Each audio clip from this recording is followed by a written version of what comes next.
तो ये पौधे अच्छे तरीके से सर्वाइव करते रहते हैं।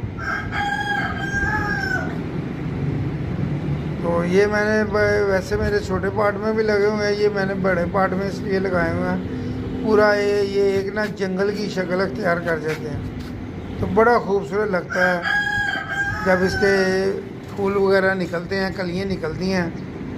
तो साइज़ में भी काफ़ी बड़ा होता है। तो पीछे इसका पौधा इतना बड़ा नहीं होता, लेकिन देखने में ये पौधा छोटा सा होता है। तो जो फूल लगता है वो इतना प्यारा, और ये देखें इतना बड़ा फूल इसके ऊपर लग गया है।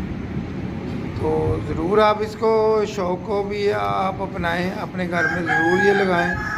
ये इंडोर भी चल जाते हैं और आउटडोर भी चल जाते हैं। अगर आप इंडोर रखें तो इनको ज़रा हफ्ते में एक दफ़ा बाहर खुली फ़ज़ा में ज़रूर रखा करें, तो इंशाअल्लाह ताला ये अच्छे तरीके से चलते रहेंगे। अस्सलाम।